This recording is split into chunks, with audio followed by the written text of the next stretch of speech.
Descobri o Brás em 1933. O bairro era grande e eu pequeno. Eu cresci e o bairro encolheu. Passou o tempo bastante para dar saudade, contar como era o passado, essas coisas. Mas se a gente vai começar por aí, fingindo que o Brás era o melhor lugar do mundo, é melhor largar mão de continuar.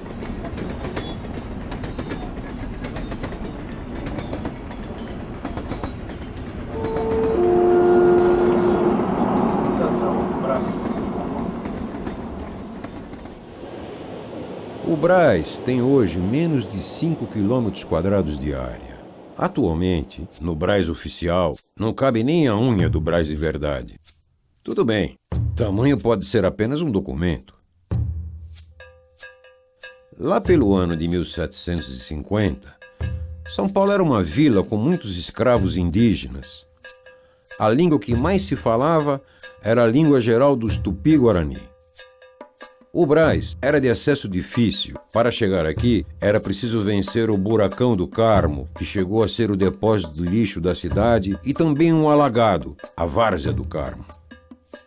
O Brás não nasceu bairro, ficava logo ali, ao lado do centro. Era formado por chácaras, sítios, uma ou outra fazendó. As propriedades eram usadas pelos donos para descanso, para esfriar a cabeça.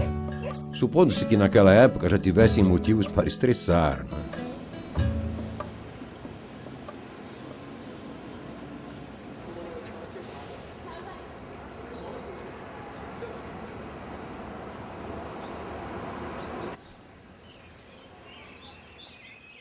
De onde veio o nome Brás?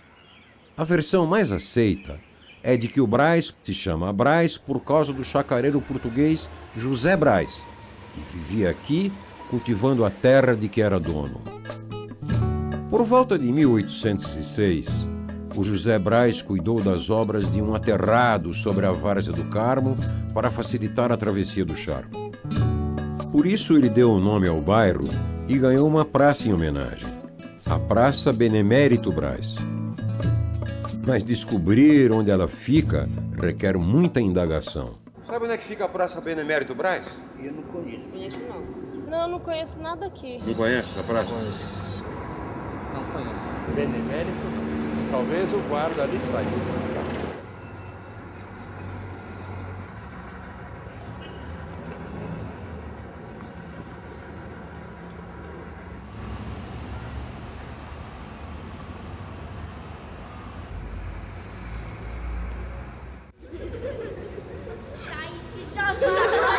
Esse prédio aqui é esse aqui? É o Romão Cuigado. É o Romão Cuigado. Que diferente. Agora que Formou aqui. Nossa, que diferente. Esse grandão é nesse. Passava até um trem na rua, gente. Posso contar uma coisa pra vocês? Pode. Ninguém acertou. Sabe onde é que estão essas crianças aqui? Tá vendo com a idade de vocês? Elas todas trabalhavam. Desse tamanho. Com essa idade. Tá vendo? E elas já trabalhavam. No Brasil ainda tem muita criança, igual vocês, que trabalham Tem assim. muita criança trabalhando também. Não Os é? escravos. Antigamente, é tudo preto e branco. Passava até um trem na rua, gente. Mas passava mesmo, tem linha de trem. Não tinha ônibus. 3 vidros quebrados, o vidro central tá com uns 400. A igreja do Brás passou por várias reformas, mas também começou com uma capela rústica e pequena. Mas não sobrou nenhum desenho de como era. É a isso que eu chamo de desmemórias. Há pessoas que passam vezes e vezes por aqui, mas por receio do escuro, deixam de descobrir uma das mais belas igrejas da cidade.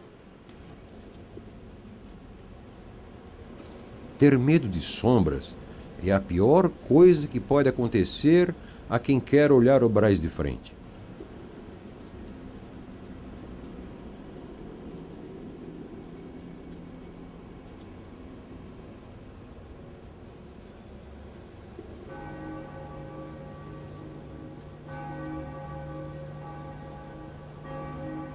O Tamanduateí era um rio vivo. Vivo não, vivíssimo. Por incrível que pareça, eu nadei no Tamanduateí. É verdade. E nadei também no Rio Tietê. Hoje, o Tamanduateí segue devagar, pastoso, canalizado, com a maior preguiça do mundo em direção ao Tietê, onde deságua. Mas se a pessoa quer mesmo saber como foi o Brás, terá que ver o Tamanduateí como ele era. O rio tinha águas em abundância, fazia 7 voltas. Este era o rio. Tinha portos, vários, para negociar peixes pescados ali mesmo e frutas que chegavam de barco dos sítios das redondezas. O Tamanduateí tinha lavadeiras. Todos os dias as lavadeiras compareciam ao trabalho rotineiro de lavação. Só isso? Isso e outras coisas. As lavadeiras aproveitavam a oportunidade para respingar maledicências na vida alheia. Contavam-se coisas que ninguém sabia, mas queria saber, ou sabia, mas só contava na beira do rio, fofocando. Muitas vezes, a conversa engrossava, desvendava véus, deixava rolar reputações, aconteciam brigas.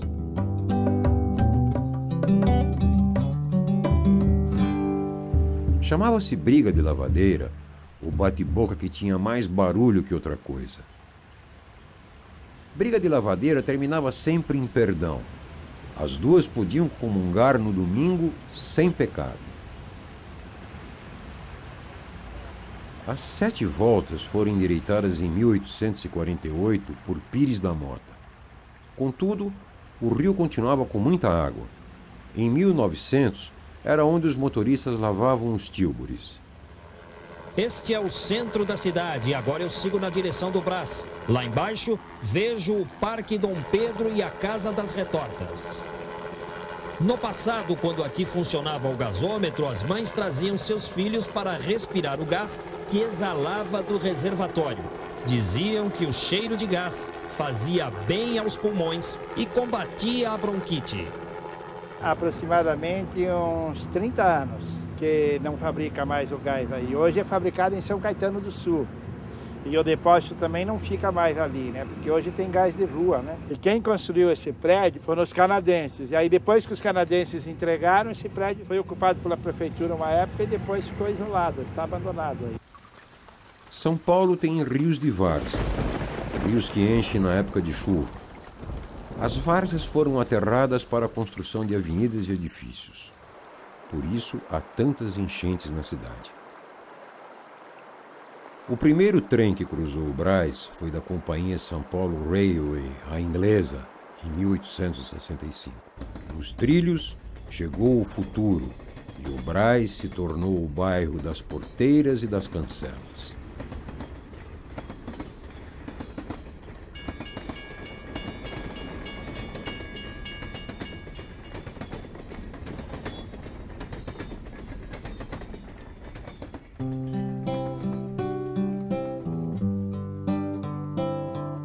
A ferrovia tinha por finalidade levar o café das fazendas até o Porto de Santos, onde era exportado para o mundo inteiro. Quando a escravidão terminou, os fazendeiros começaram a atrair imigrantes de outros países para trabalhar nos cafezais. Lembram que eu falei que o Brás encolheu? É engraçado que a hospedaria do Brás, sem ter mudado de lugar 1 centímetro, agora fica na moca.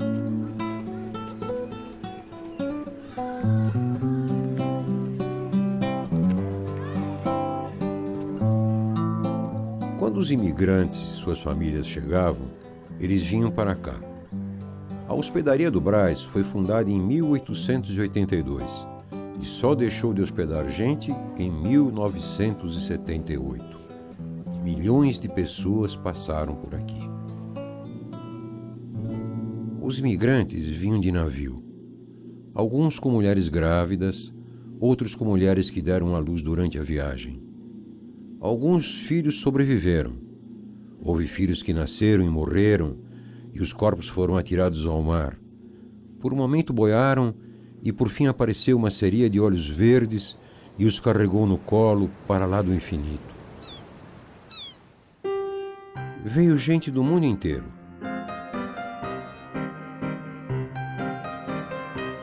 mas italianos foram os mais numerosos. Só entre 1870 e 1920 vieram mais de 1.200.000 pessoas, entre homens, mulheres e crianças. Muitos não foram para as fazendas, preferiram se instalar na cidade.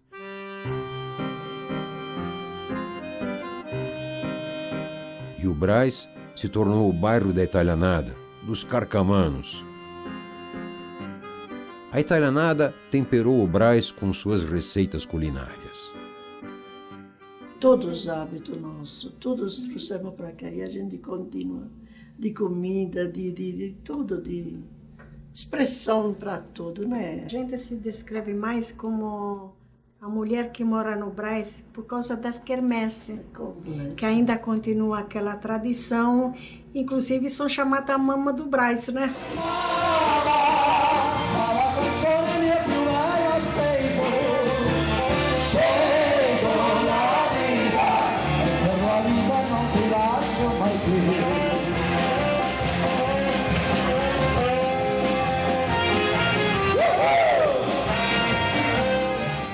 A gente esperava um ano para fazer um vestido novo para ir na procissão.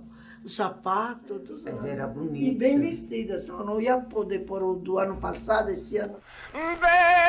Venite all'agile, barchetta mia, Santa Lucia, Santa Lucia. Venite all'agile, barchetta mia, Santa Lucia.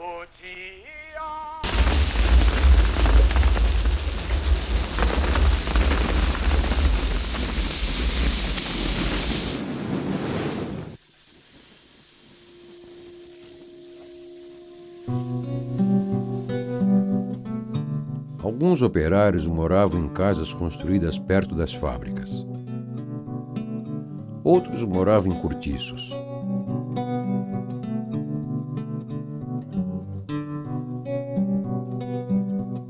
Alguns imigrantes enriqueceram.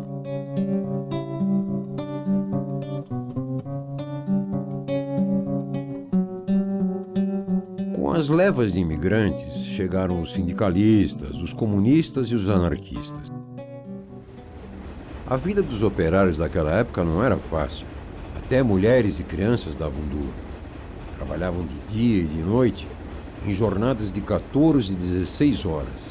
E as crianças apanhavam quando cometiam erros. Era contra esse suplício que se levantavam os movimentos e se faziam greves.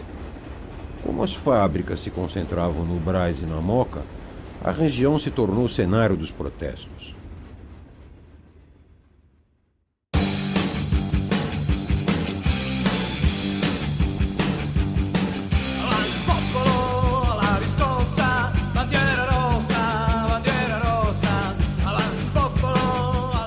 Graças aos protestos dos trabalhadores, as reivindicações foram sendo atendidas. Jornada de trabalho de 8 horas por dia, proibição de trabalho infantil, direito a férias e outros mais.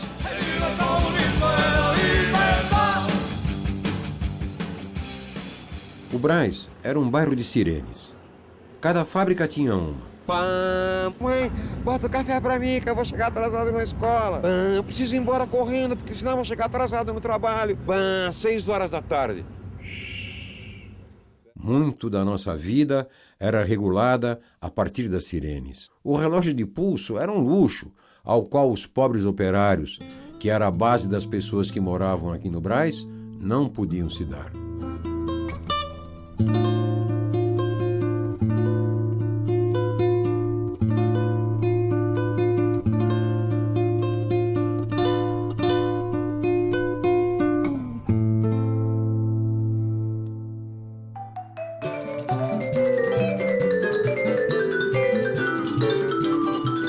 Em 1933. O ano em que eu nasci foi mais ou menos igual aos outros. A molecada chupava balas, disputava figurinhas num jogo de abafa, melecava os dedos com chocolate e corria à beira dos chorões do rio Tamanatei. Ao contrário do que se espalha por aí, era uma época sem graça. Naquela época, carro de corrida era chamado de baratinha. Um grande ídolo foi o piloto italiano Carlo Pintacuda. No Brás, o mais italiano dos bairros paulistanos, a torcida era geral. Avanti Pintacuda! Pintacuda virou modinha de carnaval. Tá na hora. Vale tudo agora. Sou mole pra falar, mas sou um pintacuda pra beijar.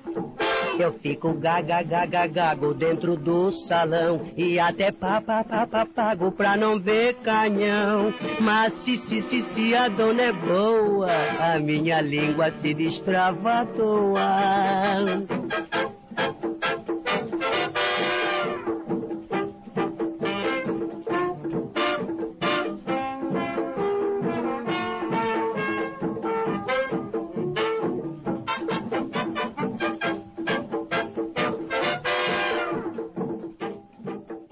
E o Corinthians? O Corinthians dos espanhóis. Tem muito corintiano, viu? Muito. Aqui, inclusive, muitos jogadores do Corinthians eram da redondeza aqui. A parte da rua da palmeirense, dentro da Caetano Pinto, os negociantes. E outra parte corintiana. Quando um time ganhava, eles contratavam aquelas bandinhas que tinham aqui e distribuíam pipoca e ficavam o dia inteiro na tua porta tocando. E o Palestra? Bom, o Palestra sempre dominou a colônia italiana, né? Era uma farra. Reunia a diretoria do Palestra lá na Castelões. Brigavam no clube e no fim comiam uma pizza. E lá ficavam amigos. Então falou, olha, terminou tudo em pizza. E esse termo ficou no Brasil todo, surgido na cantina Castelões. O Brás era um bairro festeiro. No mês de junho, havia as fogueiras onde se assavam batata doce, pinhão, fogueiras acesas nas ruas diante das casas. O meu pai se casou no dia de São Pedro. Portanto, na frente da minha casa, no dia 28 e no dia 29, tinha uma festa que reunia todos os amigos, os vizinhos e os parentes.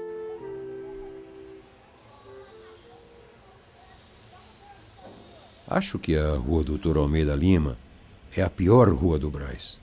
E eu nasci nessa rua. Aqui ficava a cancela que dividia a minha rua em duas partes. Cancela não é a mesma coisa que porteira. As porteiras do Brás ficavam lá na avenida. O que me marcou muito nesse quarteirão de rua foi o acidente que aconteceu com um homem que vendia leite de cabra de casa em casa. Ao passar pela rua, no que foi atravessar a linha do trem, a cancela começou a baixar. Dem, dem, dem, dem, dem. Mas o trem demorou a passar e o homem se distraiu contando dinheiro. Foi um grita-grita, para! Demorou um pouco para o funcionário que controlava o equipamento perceber o que estava acontecendo. Felizmente não houve vítimas, só susto. Quando eu era menino, eu via com frequência bandos de pessoas passarem por aqui. Eram os migrantes nordestinos expulsos pela seca. Eles desciam na Estação do Norte e seguiam em direção à hospedaria dos imigrantes, aquela que eu já mostrei. Essas cenas iriam acompanhar todas as minhas lembranças e desmemórias. São Paulo tem hoje quase 2 milhões de nordestinos. Espalhados por toda a periferia da cidade, aos domingos eles fazem do Brás uma imensa praça nordestina.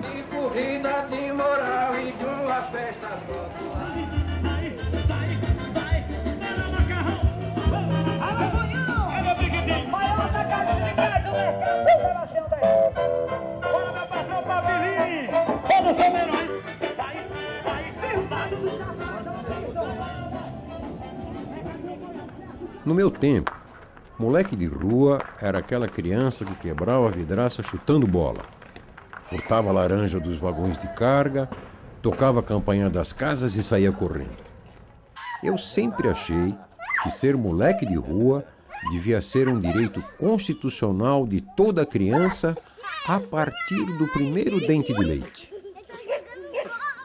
De noite, a mãe chamava o moleque de rua para parar de brincar na rua. Chamava uma vez.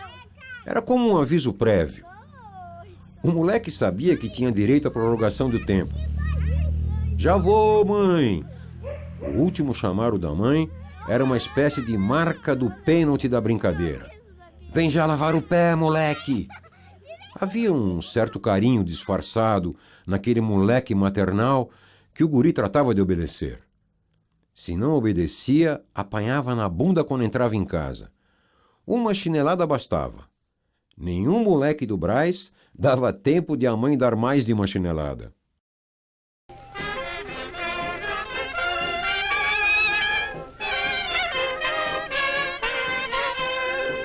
O metrô irá cortar as nossas casas.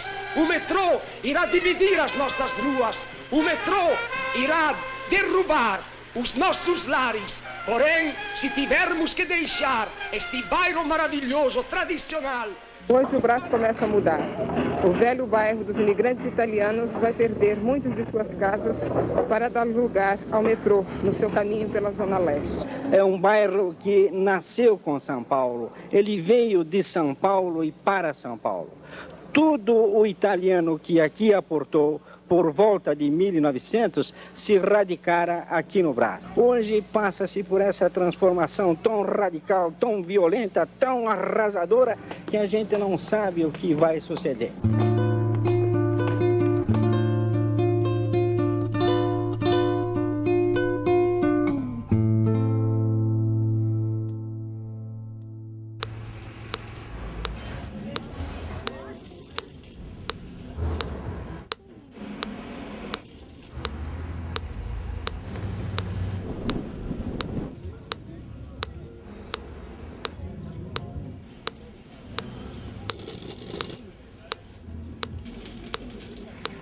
Não sei se as pessoas estão interessadas em outras coisas a não ser carregar pacotes. Quem ainda se lembra da confeitaria Guarani?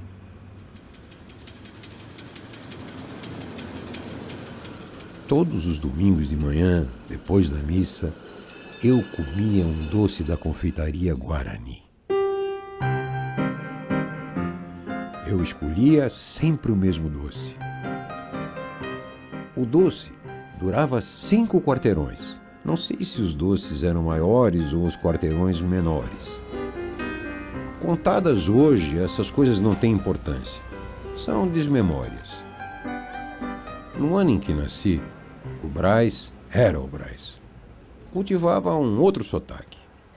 Mas desde que nascemos, estamos todos na marca do pênalti. O Ernesto nos convidou para um samba, ele mora no Brás. Nós fomos e não encontremos ninguém. Nós voltemos com uma baita de uma raiva. Da outra vez, nós não vai mais, nós não semos tatu.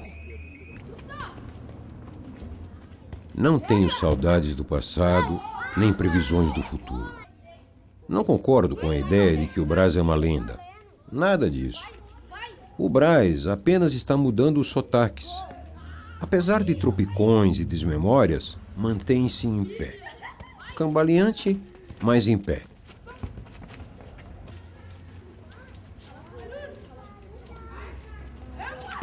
Se as crianças ainda são capazes de gostar do Brás, é sinal que nós, os adultos, estamos por fora.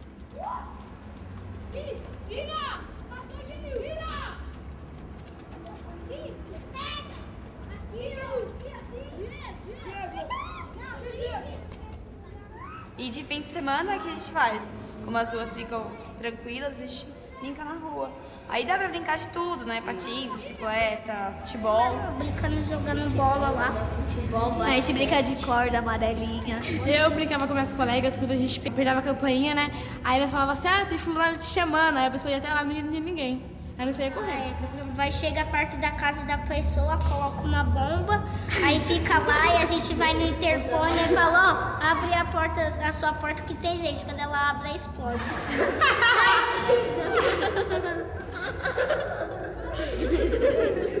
Sai de jogar.